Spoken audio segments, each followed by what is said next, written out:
पुण्यातील कल्याणीनगर अपघात प्रकरणी अल्पवयीन मुलाचे आजोबा सुरेंद्र अग्रवाल यांना 28 मे पर्यंत पोलीस कोठडी, ड्रायव्हरला धमकावल्याचा आणि डांबून ठेवल्याचा आरोप। पुणे अपघात प्रकरण ड्रायव्हरचं अपहरण आणि धमकावल्याप्रकरणी विशाल अग्रवालला पुणे पोलीस पुन्हा अटक करणार, ताबा मिळवण्यासाठी पुणे पोलिसांचा कोर्टात अर्ज। पुणे अपघातामधील अल्पवयीन आरोपीला येरोडा पोलीस ठाण्यामध्ये पिझ्झा खायला देण्यात आला। शिंदे गटाचे पुणे शहर समन्वयक शंकर संगम यांचा दावा। येरोडा पोलीस ठाण्यामध्ये पिझ्झाचे बॉक्स नेताना पाहिल्याचा संगम यांचा दावा। पुणे अपघात प्रकरणावर काँग्रेसनं भरवली राज्यस्तरीय निबंध स्पर्धा। स्पर्धेसाठी माझा बाप बिल्डर असता तर, अश्विनी आणि अनिशचे मारेकरी कोण असे विषय, तर विजेत्याला 11,000चं बक्षीस, धंगेकरांच्या हस्ते बक्षिसाचं वितरण। सुप्रिया सुळेंना बारामतीच्या पराभवाचं चित्र दिसतंय, त्यामुळे त्या पुणे आणि नागपूर अपघाताच्या घटनेला कायदा सुव्यवस्थेचा प्रश्न म्हणतात। सुनील तटकरेंची सुप्रिया सुळेंवर टीका।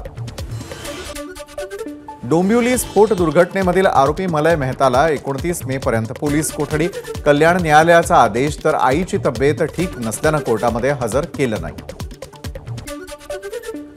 डोंबिवलीतील स्फोटामध्ये आतापर्यंत 8 जणांचा मृत्यू तर 26 जणांवर उपचार सुरू, 42 जणांना रुग्णालयामधून डिस्चार्ज।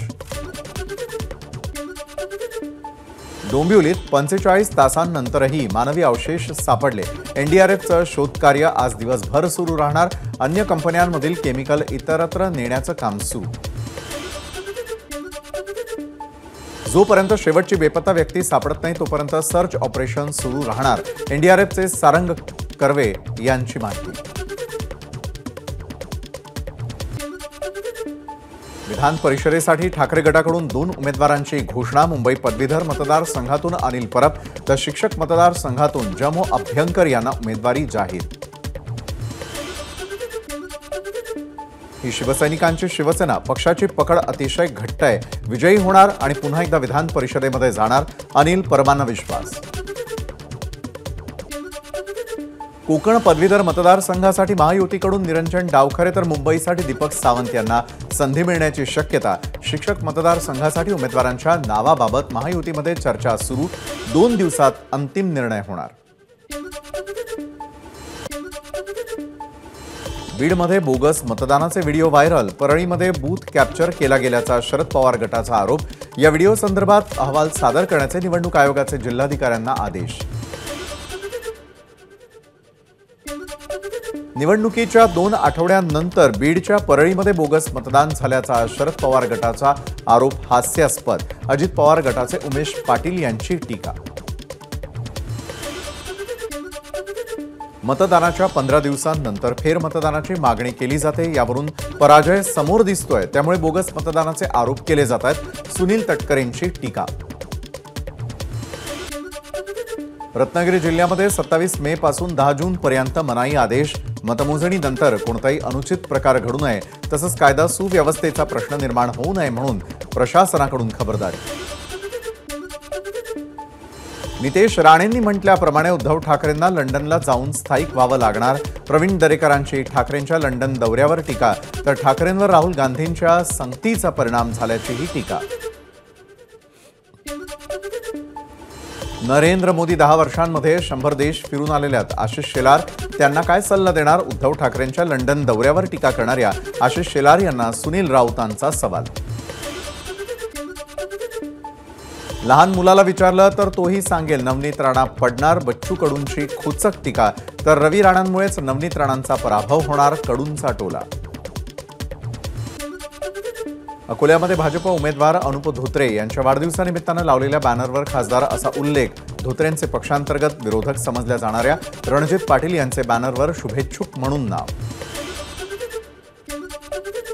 आशिष शेलारांकडून मालाड पश्चिमेतील नालेसफाईची पाहणी, उद्धव ठाकरे आता लंडनचे नाले बघतात का? उद्धव ठाकरे मुंबईच्या नालेसफाईची पाहणी करायला का आले नाहीत? आशिष शेलारांचा सवाल। आशिष शेलारांचा मुख्यमंत्र्यांवर विश्वास नाही म्हणून नालेसफाईची पाहणी करतायत। ठाकरे गटाच्या अनिल परबांची शेलारांवर टीका, तर मुख्यमंत्री आणि आशिष शेलार यांच्यामध्ये वाद असल्याचं दिसतंय, परब यांची प्रतिक्रिया। मुंबईमध्ये येत्या 30 तारखेपासून 5% पाणी कपात तर 5 जूनपासून 10% पाणी कपात. मुंबईमध्ये पाणीसाठा कमी असल्यानं पालिकेचा निर्णय. पाणीपुरवठा आणि महावितरण विभागामधील दुरुस्तीच्या कामामुळे नाशिक शहरामध्ये आज पाणीबाणी तर उद्याही कमी दाबानं पाणीपुरवठा होणार. महापालिकेचं नागरिकांना पाणी जपून वापरण्याचं आवाहन.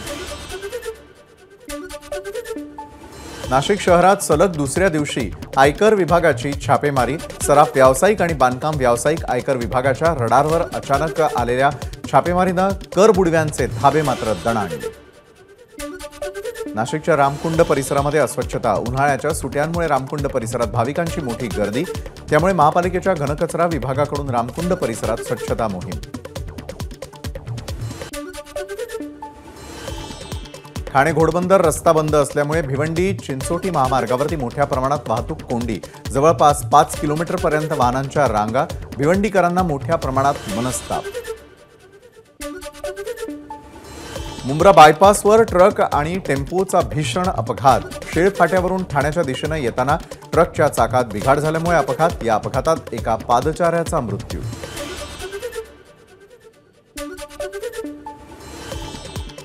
कोकणातील समुद्रकिनारी होणारं जलपर्यटन उद्यापासून 31 ऑगस्टपर्यंत बंद राहणार. पावसाळ्यापूर्वी समुद्रामध्ये उसळणाऱ्या लाटांच्या पार्श्वभूमीवर मेरीटाईम बोर्डाचा निर्णय. कोकणामध्ये पर्यटनाला आलेल्या पर्यटकांमध्ये या निर्णयामुळे नाराजी.